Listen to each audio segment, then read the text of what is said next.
먼저 오늘은 개발랭이 허가서를 분석하는 방법에 대해서 이제 강의를 드리려고 합니다. 자, 우리 토지 개발 업으로 하시는 분들이나 토지 투자를 하시려고 하시는 분들은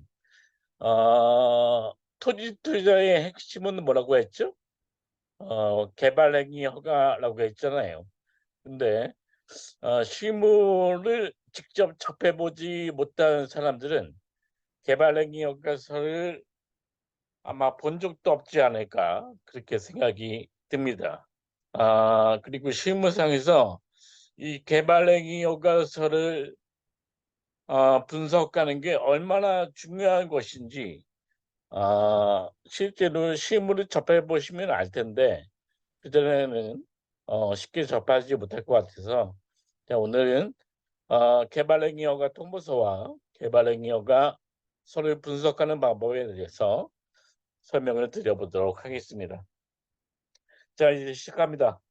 자, 시장군수구청장에게 우리가 가진 토지, 원형지의 5개 지목을 건물을 짓고 싶다고 허락을 받게 하는 걸 개발행위 허가라고 했습니다. 그죠? 시장군수구청장한테 전답, 과수원, 임야, 목장용지에 해당하는 토지를 건물을 짓고 싶을 때 건물 지어도 되겠냐 물어보는 게 개발행위 허가 신청을 한다고 그랬습니다. 이렇게 개발행위 허가 신청을 하게 되면요, 한 달 반 정도 보통 걸려가지고 허가를 득하게 됩니다. 아, 허가를 득하게 되면 기아가 신청하신 모 번지의 개발행위 허가가 처리가 됐으니 세금을 납부하시고 허가증을 찾아가세요 라는 개발행위 허가 통보서를 보시게 돼요. 개발행위 허가 통보서를 받게 되시면 개발행위 허가의 효력이 있는 겁니까? 있는 건가요? 없는 건가요? 개발행위 허가 통보서는 말 그대로 네가 신청한 개발행위 허가가 이제 처리가 됐다라는 걸 알려주는 거예요. 효력은요. 처리가 됐으니까 세금 내고 개발행위 허가증을 찾아가는 순간 허가의 효력이 발생한다 생각하시면 돼요. 그러니까 개발행위 허가 통보가 났다고 해서 허가가 난 게 아닙니다. 자, 어떤 분들은 개발행위 허가 통보서를 받고 허가가 났으니까 이제 토목공사를 해도 되지 않을까 하는 생각에 공사를 하시는 분들이 있는데 통보서는 허가가 났다고 그냥 알려주는 것 뿐입니다. 자, 세금을 납부하고 여러 가지 세금들을 납부하고 개발행위 허가증을 찾아가야지만 개발행위 허가에 효력이 발생하고 그로 인한 토목공사를 진행할 수 있다. 이렇게 생각하시면 될 것 같습니다. 자, 개발행위 허가 통보서는 어떻게 생겼을까요? 자, 화면에 보이시듯이 눈에 보이는 이 허가서가 개발행위 허가 통보서입니다. 개발행위 허가 통보서의 모습을 한 2개 정도 보여드릴 건데 농지와 임야 일대의 개발행위 허가 통보서가 어떻게 생겼는지 한번 보시면 될 것 같습니다. 자, 쭉 볼게요. 여기 허가 내역 오른쪽에 크게 돼 있는 화면이 아, 중점적으로 봐야 되는 게 잘 안 보이다 보니까 제가 확대해가지고 찍어 놓은 거예요. 그냥 그 오른쪽 내용을 보시면 됩니다. 먼저 1번 내용 읽어보겠습니다. 기아의 개발항의허가 신청에 대하여 국토 계밀이용에 관한 법률 국계법상 제56조 제1항의 규정에 의거 아래와 같이 허가하오니 허가일로부터 30일 이내에 부과된 공과금을 납부한 후 허가증을 수령하시기 바랍니다. 자, 허가 났어요. 허가 났대요. 돈 언제까지 내려요? 돈 언제까지 내래? 한 달 이내에 내야 되는 겁니다. 농지보전분담금, 지역개발공채, 미연화수재, 이행보증금 등등 보험증권으로 끊을 건 끊고 현찰 납부할 건 현찰 납부하고 언제까지 내야 된다고요? 적혀있죠. 30일 이내에 부과된 공과금을 납부한 후 허가증을 수령하시기 바랍니다. 만약에 30일 이내에 허가증을 수령하지 않으면 어떻게 되는 걸까요? 허가 취소됩니다. 취소돼요. 자, 그러니까 허가받은 내용대로 허가증을 수령하시는 데 있어서 한 달 이내에 수령받으셔야지, 안 그러면 개발행위 허가 직권으로 취소된다는 걸 유념해서 알고 계시기 바랍니다.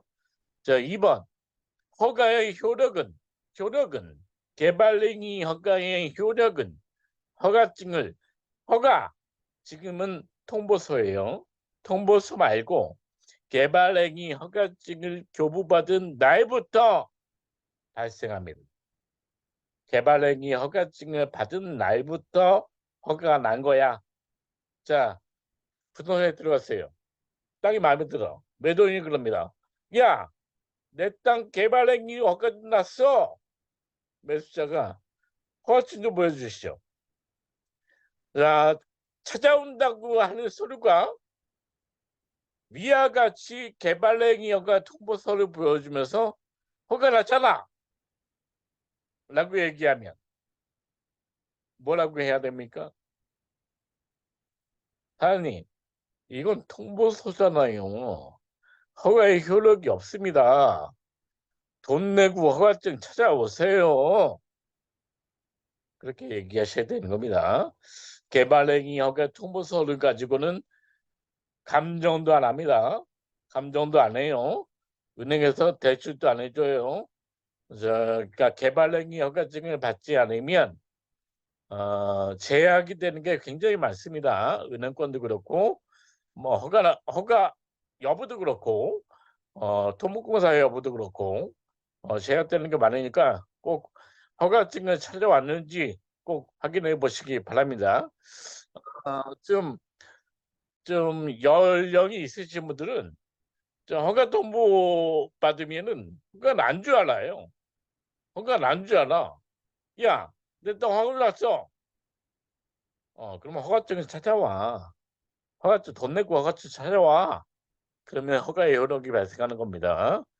자, 오른쪽 내려볼게요. 그 주소는 제가 지웠어요. 자, 신청 면적, 총 면적 999제곱미터 중 402제곱미터 가로 열고 본 부지 394, 도로 부지 8제곱미터입니다. 이 개발행위 허가서를 보고도 충분히 파악할 수 있는 건데 어떤 개발행위 허가 통보서에는 이렇게 표시를 해주는 경우도 있어요. 자, 해석을 한번 해보겠습니다.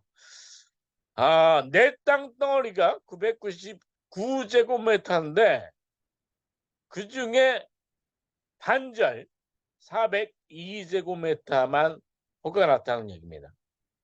402제곱미터만 뭘 허가가 났어요? 단독주택 부지 조성으로 허가가 났습니다.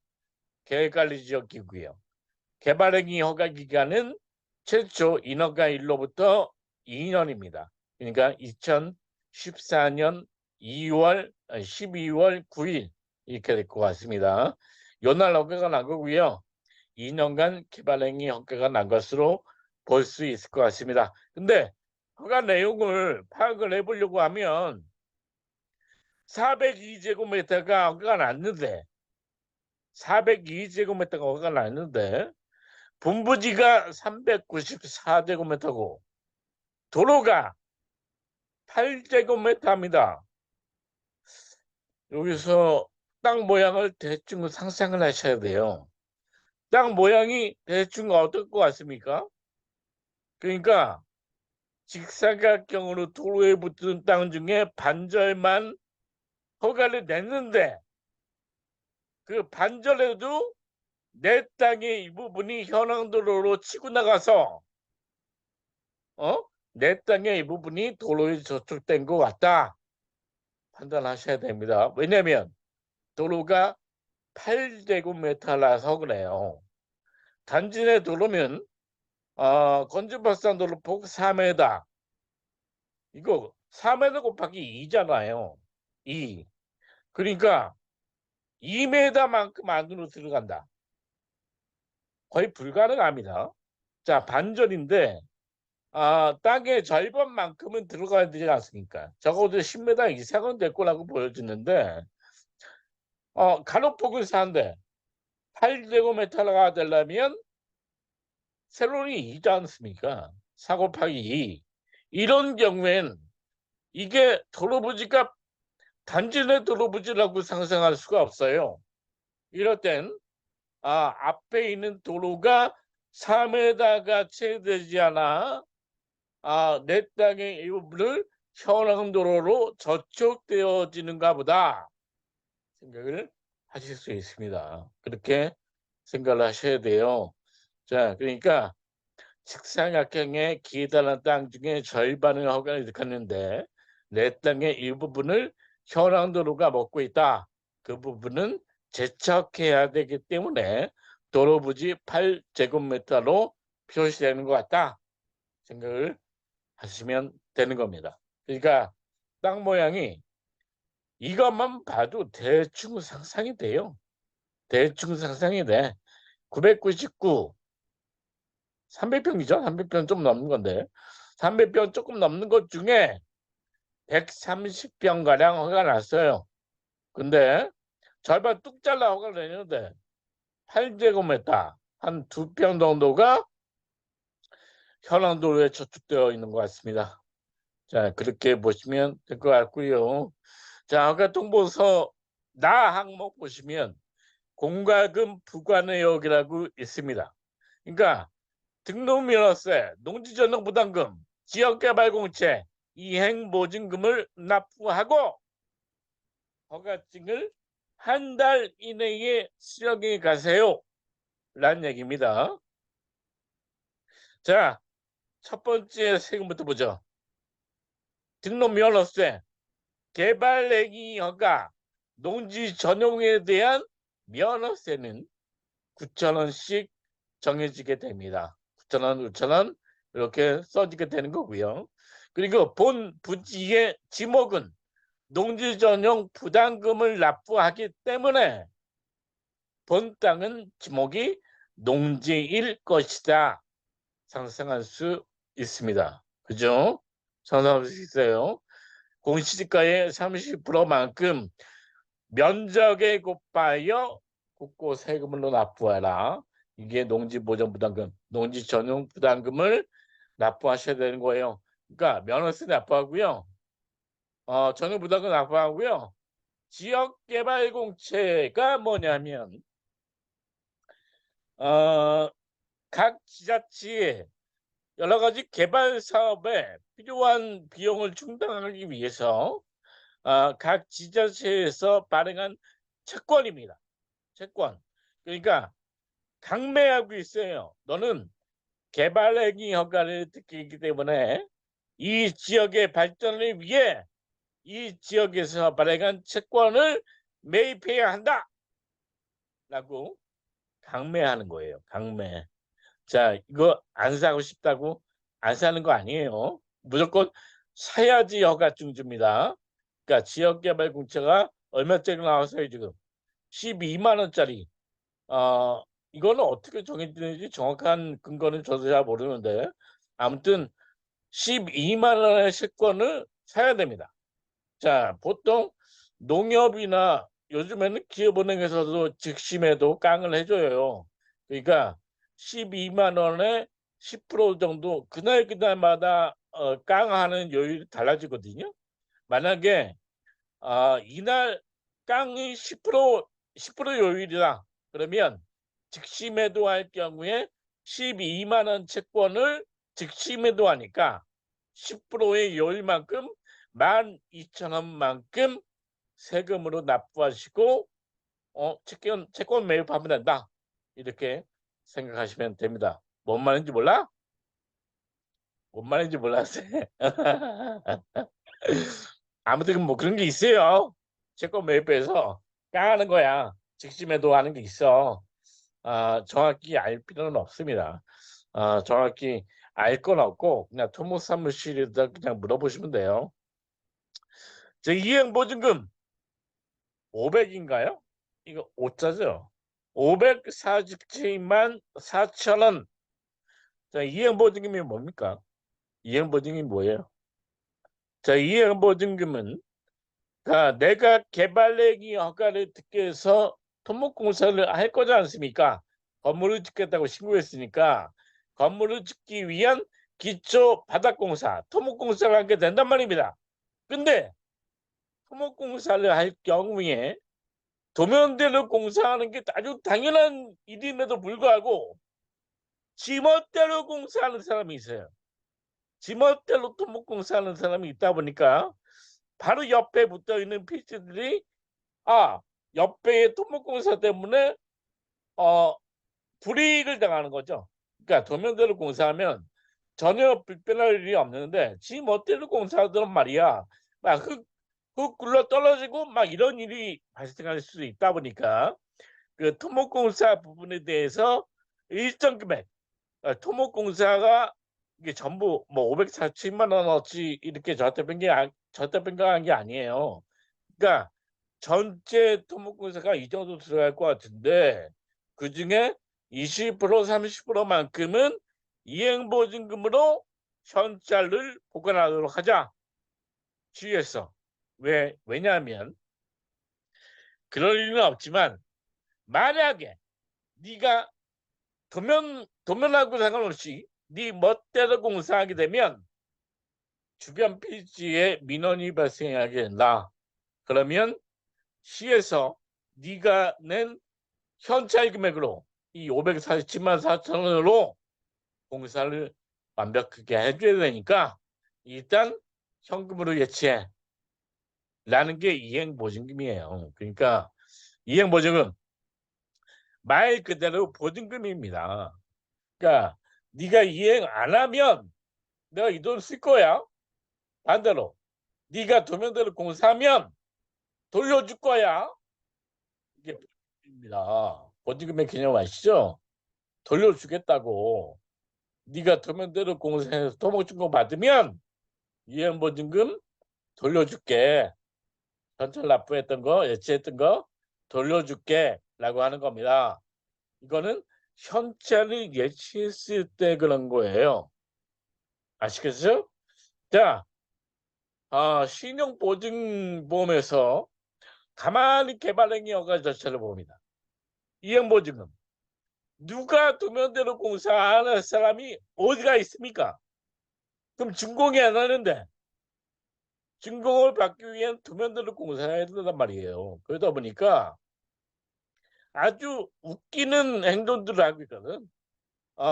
현찰 예치에다가 준공받고 현찰 다시 찾아가. 이런 쓰잘데기 없는 짓을 하다 보니까 신용보증보험에서 야, 현찰 내지 마. 내가 보험증권 끊어줄게. 보험증권 끊을게. 보험으로 다시 해. 현찰 내고 현찰 받고 뭐 하는 짓이야. 하지 마. 하지 말고 내가 1년치 그 돈만큼 보험료 받고 보험증권 끊어줄 테니까 이거 시에 납부해 라고 얘기하게 된 겁니다. 그래서 이행보증금 요거는 보험증권으로 대체해서 현찰 납부 영수증이나 보험증권을 대신해서 납부하면 어, 이행보증금을 납부했다라고 판단하기 때문에 그렇게 알고 계시면 될 것 같습니다. 이행보증금은 개발행위 허가의 기간은 2년이라고 했죠. 이행보증금 보험으로 대체하면 보험 대체하는 기간은 2년일까요? 아니에요. 1년치만 끊어줍니다. 보험료 1년치만 끊어주니까 1년 지나면 다시 가입하셔야 돼요. 다시. 그러니까 자동차 보험에 소멸성 보험료라고 생각하시면 크게 다르지 않습니다. 크게 다르지 않고 1년치 보험료만 끊으니까 개발행위 허가 기간이 2년이기 때문에 1년 지나면 다시 끊으셔야 된다. 알고 계시면 될 것 같습니다. 자, 이제 두 번째 개발행위 허가 통보서인데, 자, 요거는 대체 산림 자원조성비가 보입니다. 아, 임야에 대한 산지 전용 개발행위 허가 통보서구나 생각하시면 되는 겁니다. 자, 여기 써 있죠. 제 허가증 제 위에 써 있어요. 30일 이내에 허가증을 수령하여야 하며, 허가증을 수령한 후에 비로소 허가의 효력이 발생됩니다. 아시겠죠? 그리고 3번 오른쪽 페이지에 3번을 보시면 허가 기간 내에 뭘 하라는 겁니까? 허가 기간 2년 내에 준공검사를 가라고 하는 겁니다. 지금 개발행위 허가 2년 동안 2년 안에 뭘 하라는 거냐?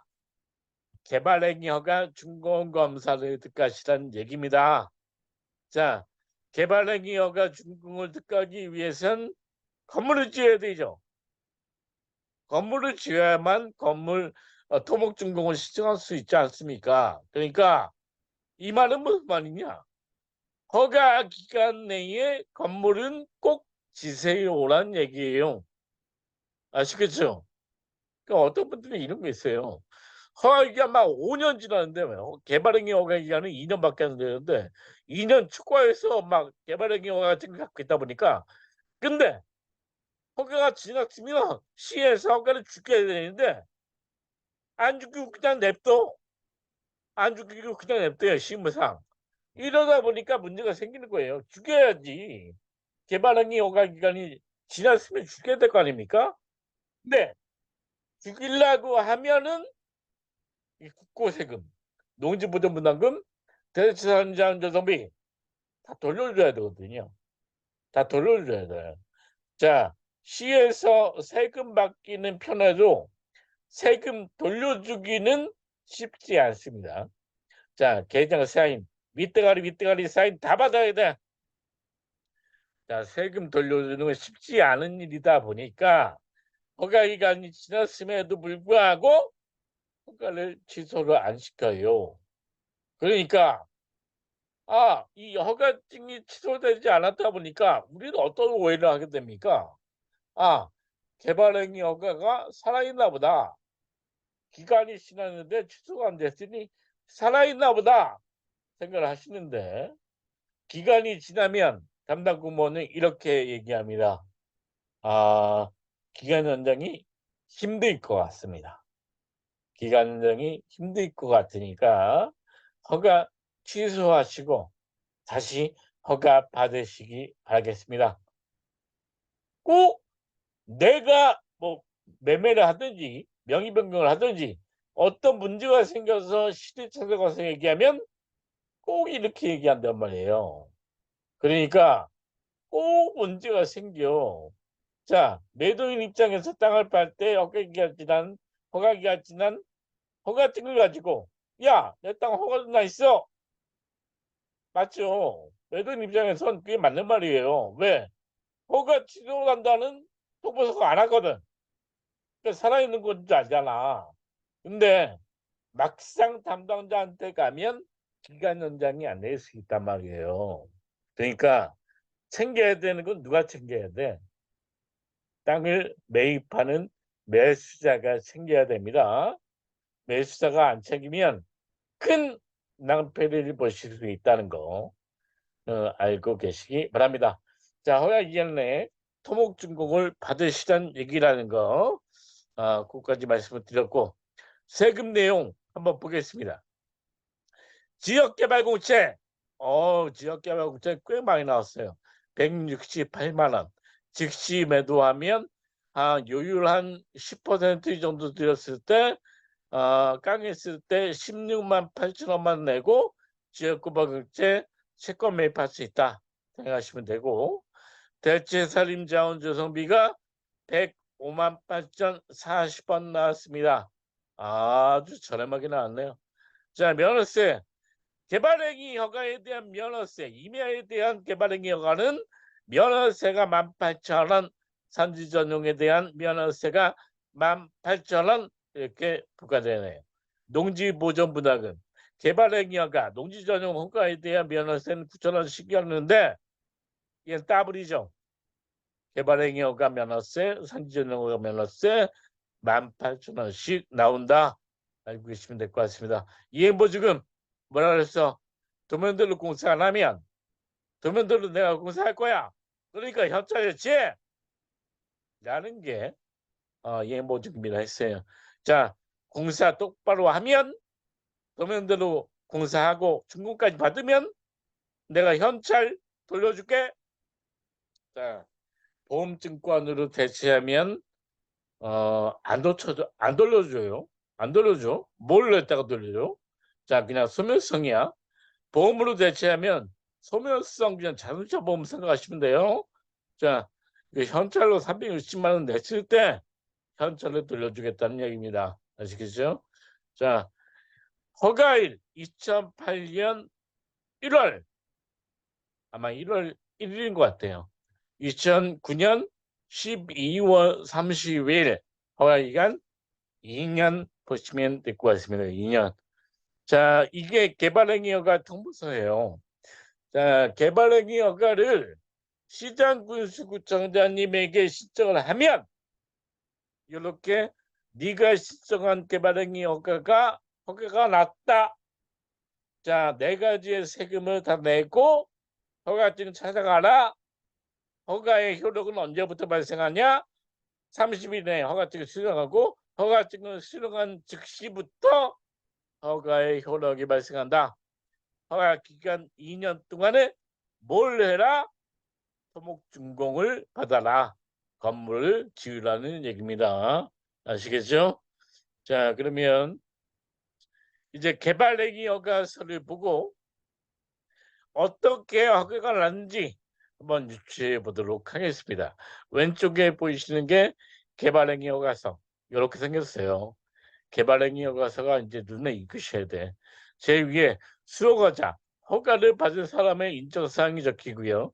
그 다음에 우린 인적사항 그렇게 중요하게 볼 필요가 없어요. 위에는 건너뛰고 허가사항만 중요하게 보시면 됩니다. 그냥 허가사항을 오른쪽에 크게 복사를 했으니까 한번 보시도록 할게요. 자, 4,997제곱미터 중 4,997제곱미터가 전체 다 허가 났습니다. 근데 이게 웬일입니까? 근데 이게 웬일이에요? 가로 열고 부지 면적이 3,915제곱미터하고 도로 면적이 4m 폭으로 250m 기록지가 도로 부지로 빠졌어요. 맞잖아.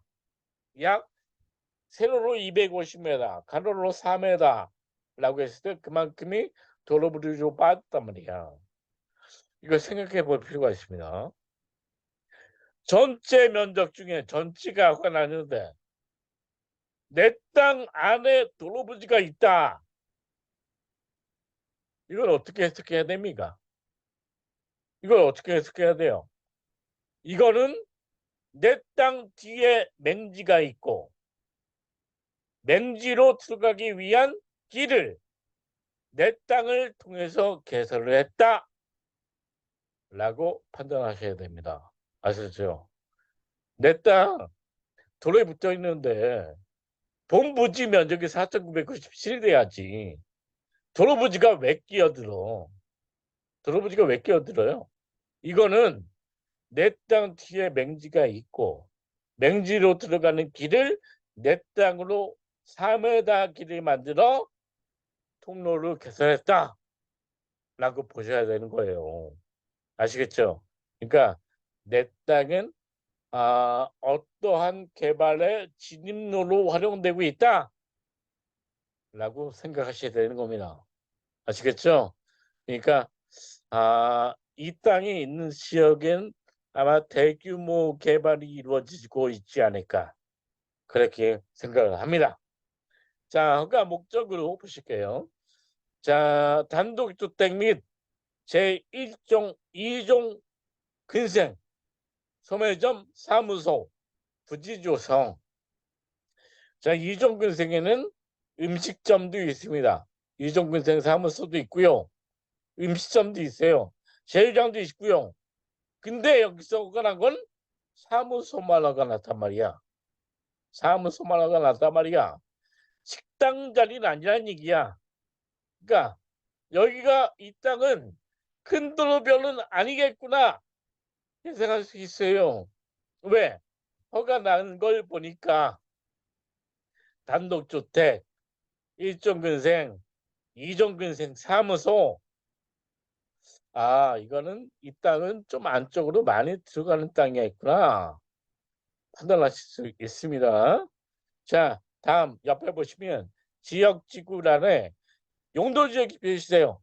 계획관리 지역, 계획관리 지역의 건폐율 40%, 용적률 100% 보시면 될 것 같습니다. 자, 밑에 사업기간 꼭 체크하셔야 돼요. 허가일로부터 2019년 7월 23일까지입니다. 자, 왼쪽 아래쪽을 보시면 2017년 7월 24일 날 허가 났습니다. 아시겠죠? 개발행위 허가 기간은 2년이에요. 2년. 자, 허가 조건 덧붙임 결지가 있다. 뭐 이런 정도만 해석하시면 될 것 같습니다. 이 땅은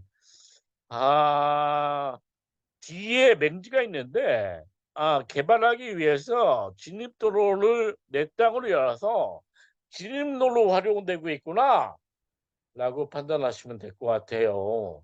근데 내 땅에 전부를 도로로 쓰게 뭐하니까 일부 도로로 개설하고 일부 단독주택이나 제1종, 2종 사무소 정도만 지어보자 이렇게 허가가 나 있구나 생각하시면 되는 겁니다. 그러니까 개발행위 허가서가 이렇게 나오게 되면 이런 식으로 수허가에다의 인적사항은 크게 중요하지 않아요. 크게 중요하지 않고 허가 사항의 허가 위치, 허가 면적, 허가 면적이 제일 중요해. 어떻게 허가 나는지 구적도 달라고 한단 말이야. 대출 받으려고 할 때 은행에서 구적도 달라고 그래요. 구적도는 어디서 받습니까? 토모 사무실에다가 달라고 하세요. 토모 사무실에다 구적도 달라고 하면 보내줍니다. 구적도가 뭐야? 어떻게 허가가 나있는지 도면으로 표기한 서류예요. 자, 그러니까 전체 면적 중에 어느 부분이 어떻게 허가가 나는지 은행이 확인해 보려고 하는 거야. 왜? 대출해 주려고 하다 보니까. 알겠죠? 그러니까 은행에선 요구하게 된다. 이도만 알고 계시면 될 것 같습니다. 자, 연습만 해볼게요. 한 2개 정도 개발행위 허가가 더 있는데 또 연습해 보겠습니다. 자, 허가사항이 중요하다고 했죠. 수호 과정의 인적 사항은 크게 중요하지 않습니다. 자, 허가 위치 몇 번지 허가가 나 있는지 지웠어요. 그 표시가 되어 있고 제일 중요한 건 허가 면적이라고 했죠. 허가 면적만 찾아게 보시면 돼요. 902제곱미터 중 전체 면적 902제곱미터 중 624인가요? 624제곱미터가 허가가 났습니다. 본부지 면적으로 624제곱미터가 전부 다 들어갔어요. 그리고 도로 면적으로 빵제곱미터 이 땅은 어떻게 생겼을까요? 자, 이 땅은 안쪽으로 길게 생겼다 그러면 단지 내 도로를 만들어야 되기 때문에 뒷땅이 맹지가 되잖아요. 길이 없다 보니까. 그러니까 뒷땅에 길을 주기 위해서는 앞에 땅 624 중에 도로 면적이 포함되어 있으면 안쪽으로 기다란 땅이겠구나. 안쪽으로 2등분했구나 생각하실 수 있지만 이 땅은 지금 도로 면적이 빵이에요. 도로 면적이 빵. 이게 무슨 말이냐? 전체 부지가 도로에 다 붙어 있다는 뜻입니다. 전체 부지가 도로에 다 붙어 있다는 뜻이기 때문에 902제곱미터 중 절반 이상 뚝 잘라 624제곱미터만 허가냈다라고 생각하시면 되는 겁니다. 자, 624제곱미터는 뭘로 허가냈냐?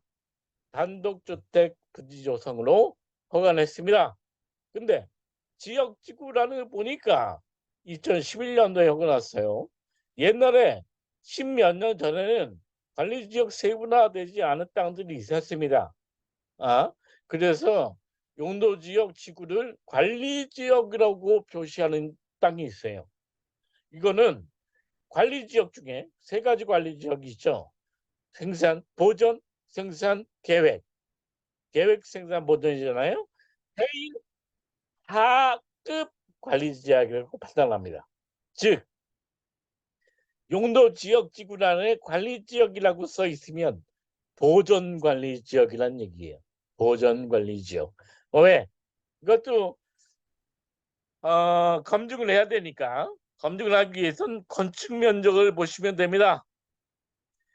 624제곱미터 곱하기 20% 해보세요. 그러면 건축 면적으로 124제곱미터가 나올 겁니다. 즉 보전관리지역은 건폐율 20%이기 때문에 건축면적 20%만큼만 받았구나 생각하시면 돼요. 옆에 써있죠? 건폐율 19.87% 써있잖아. 써있죠? 그거 확인하시라고. 그냥 관리지역은 보전관리지역에 준해서 판단한다 라고 생각하시면 될 것 같습니다. 보전관리지역에 권할 수 있는 거 단독주택 또는 근생 일종 소매점 밖에 없다 보니까 허가가 이런 식으로 듣겠다라고 생각하시면 될 것 같습니다. 자, 어떻게 개발행위 허가에서 보는 거 어렵지 않죠? 어렵지 않아요. 그러니까 허가 면적으로 땅 모양을 대충 상상하란 말이야. 상상해. 큰 도로가 붙었을지 작은 도로가 붙었을지 상상이 된단 말이야. 그죠? 개발행위 허가서만 봐도 땅이 어떻게 생겼겠구나 판단하실 수 있는 겁니다. 자, 우리 전문가인데 허가서만 봐도 땅 모양 대충 파악할 수 있어야 돼요. 자, 그렇게 생각하시면 될 것 같습니다. 자, 마지막 개발행위 허가서를 보도록 하죠. 자, 수허가자 인적사항은 굳이 보실 필요 없어요. 자, 허가 위치 매양리입니다. 화성시 우정읍 매양리. 자, 233제곱미터 중 233제곱미터가 전체 부지 면적으로 허가가 났습니다. 이게 무슨 말이야? 이게 무슨 말이야? 별말 아니죠. 그냥 도로에 붙어 있는 한 필지의 땅 전체가 개발행위 허가를 듣겠다. 현황도로에 치고 나가는 도로 면적도 없다. 생각하시면 됩니다. 도로에 바짝 접해져 있고 한 덩어리 전체 인허가를 듣겠구나 생각하시면 되는 거예요. 자, 아래 허가 목적 보니까 제1종 2종 근생 1종 소매점 2종 사무소예요. 자, 용도지역 용도지구를 보니까 계획관리지역 매양리는 다 성장관리 방안 수립지역입니다. 자, 매양리는 원래 그래요. 이게 이렇게 정해지면 뭐가 좋은 거예요? 그러니까 도시에서 권하고 있는 건축물을 지을 경우에 추가 인센티브 건폐율과 인센티브 용적률을 주겠다라는 얘기예요. 아시겠죠? 여기는 매연이 이때는 주거지에 인센티브가 있는 걸로 알고 있습니다. 즉 계획관리 지역 건폐율 40%임에도 불구하고 추가 건폐율 플러스 10%, 건폐율 50%와 용적률 플러스 20% 120%의 용적률을 갖는 땅이다 생각하시면 될 것 같습니다. 자, 매연리 일대에 어떤 건축물에 대해서 추가 인센티브 컴페일과 추가 인센티브 용적률이 있는지는 대충 알고 계시는 게 좋아요. 만약에 성장관리 방안 수립지가 필요가 있는데 정확한 걸 모르겠다 싶으면 조례 찾아보세요. 아니면 시에 전화해 보시든가. 자, 계획관리 지역임에도 불구하고 인센티브 컴페일, 인센티브 용적률이 있다라고 생각하시면 될 것 같습니다. 자, 허가일로부터 최초 제일 밑에 보실게요. 2020 허가 언제 났어요? 2021년 4월 7일 날 허가 났어요. 이때부터 2년 아닙니까? 2023년 4월 6일까지 개발행위 허가 기간 2년입니다. 그렇게 알고 계시면 돼요. 자, 당초 허가 내역이 표시가 됩니다. 그러니까 최초의 인허가증은 당초 허가 내역이라는 말이 없어요. 근데 중간에 허가증이 명의 변경이 되거나 허가증이 변경이 되면 당초 허가 내역이라는 글씨가 적게 됩니다. 그러니까 허가증이 중간에 변경됐다라고 생각하시면 돼요. 어떻게 변경돼요? 왜 변경되는 거야? 명의 변경.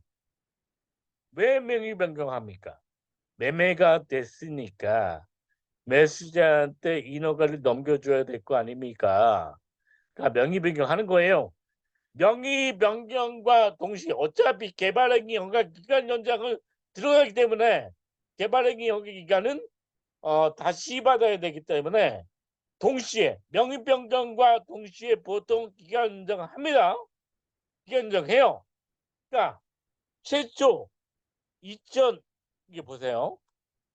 당초 허가 번호 제2020-6662 이렇게 써 있죠. 그러니까 최초의 인허가 시점은 2020년이라는 얘기예요.